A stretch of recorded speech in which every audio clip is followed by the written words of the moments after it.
Yo, what's up, MG fam? It's your boy, Coach McGruff. We back. We back with another episode of the Texas Southern Dynasty here on NCAA Basketball 10. Following a heartbroken loss to the Duke Blue Devils in the first round, I hated to see we get kicked out so early, but hey, when you're going up against a powerhouse school like that that's known for bringing in great players, you can't expect to win them all. But we're on the up, man. I think we're peaking at the right time. This year may be the year, or maybe one more year. What you guys think? Let me know in the comments. But we're checking out what happened in the rest of the tournament. Louisville was able to come out of our region, the South region, and get a victory over Vanderbilt, Connecticut, and Clemson.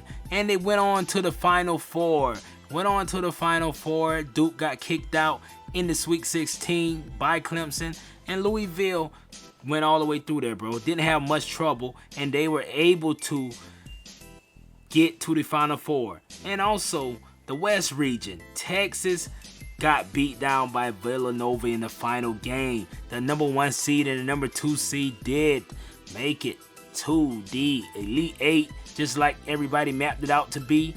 And on the other side of things, Kentucky came all the way through the Midwest region and was able to meet up with their conference foe Bama and took those guys out in the Elite 8. It was a pretty big game, but West Virginia was a surprise on this side, making it all the way to the Sweet 16.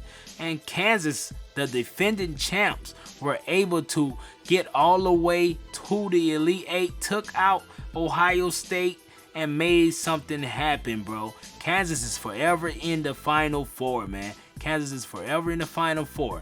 But Louisville came out and took out Villanova in the Final Four. And the University of Kentucky fell to Kansas. And Kansas was able to get to the championship game the second year in a row, man. Back-to-back championship games for this team, but Louisville took them out, man. Louisville took them out, and it took an overtime victory for Louisville to beat Kansas. Kansas came out of the gate in the first half, took care of Louisville, but Louisville marched all the way back in the second half to force the overtime, and they beat those guys respectably in overtime. And their star player was Chris Maxwell. 30 points, man. 30 points from Chris Maxwell. And Andrew Casey helped with 22 points himself.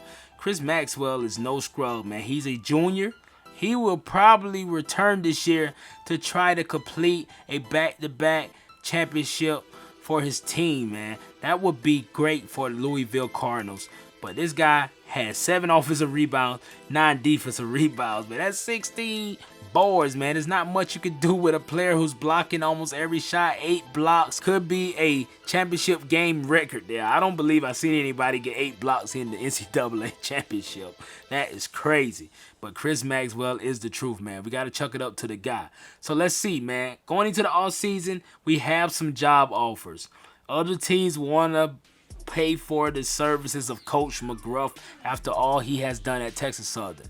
Number 1 on the board is Syracuse, coming off an 18-14 season.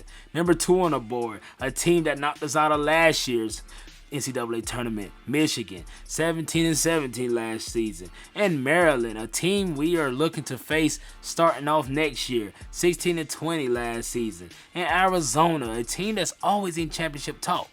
Man, but we're staying here at Texas Southern.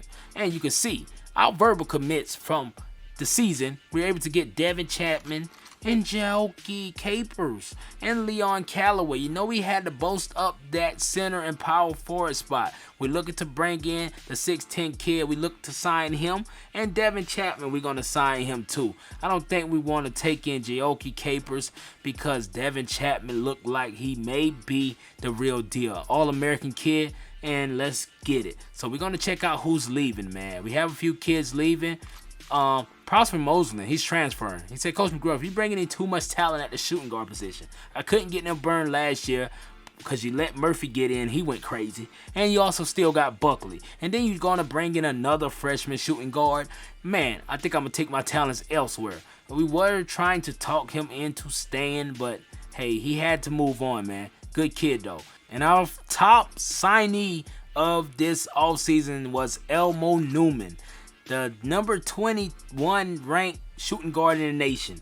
Him, Buckley, and Murphy gonna somehow figure out how to share one position. I'm not sure. Somebody's going to get the back burner. We also was able to sign Albert, a power forward, to help out in the low block. We need some defense down there. He's probably going to come off the bench. He's an All-American. Also, number 16 ranked power forward in the nation, man. It's going to be huge. So let's check out the preview of the next season, bro. We going into the 2011 season, and it got us slated to finish 4th in the conference. Let's check this out. They say Wyoming. Their coach said he's finally got the talent to win in this conference. We'll see. All talk. Can't do much with it though. All talk, bro. All talk. So they say Wyoming is going to win this conference. I don't believe so. 17-14 last year. A pretty good freshman class is led by Keith Amos for BYU. BYU has 2 great freshman classes back to back. Last year it was Shannon, and now they got another kid. We're going to be looking closely to see how they mesh this year. And freshman Sean Panther will play some minutes, but their other recruits are a year or 2 away from contributing.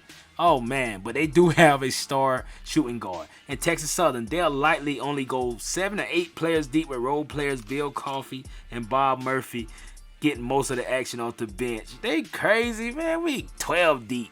We are 12 deep. We're not going 7 or 8 deep. We need every piece of offense we can get. So freshman Leon Duncan will play some minutes, but their other recruits are a year or 2 away from contributing.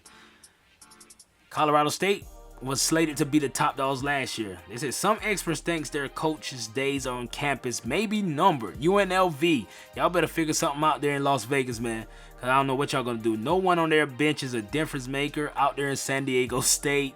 Their recruiting game is on trash. They got to be able to do something. Todd Harris is the best newcomer in otherwise a disappointing recruiting class. They recruited better than the 2 teams ahead of them, but I believe they need to, get a little bit more from their starters. A weak bench means their starters will log major minutes. So let's check out our team preview. Our top rated guy is a freshman, is Elmo Newman, 75 overall. And Grant Vilma is right behind him with 75. And Albert, the 2 freshmen, man. We're bringing in freshmen that are better than our core already. But we're not going to let the freshmen start. We're going to just bring them off the bench and, let the guys with all the experience start and see how the season, progress. So maybe they enter themselves into the starting lineup eventually, but it's going to be interesting to see if Buckley can hold off this freshman. Man, we can use both of them on the court at the same time. And Murphy, too. We can put him off the bench. It's crazy. So our starting lineup is looking like Soto, Augustine, Vilma, Buckley, and McPherson. All these guys started last year. We bringing back all 5 starters, which is going to give us some experience and take over. But off the bench, we got these young guys ready to go crazy. Look at Newman. He's the highest overall on the team, and he's coming off the bench. Going to be the 6th man of the year. He probably take Buckley's spot, but I don't think he can shoot better than Buckley. But Dante Bassie helped us out majorly also. But this is going to be a very interesting year for us, man, in the NCAA. And I appreciate you guys for watching this video. The next game up is the Maryland game, and we'll see you guys then. Hit that like and subscribe button, that notification bell, and holla at your boy MG fam. Let's get it.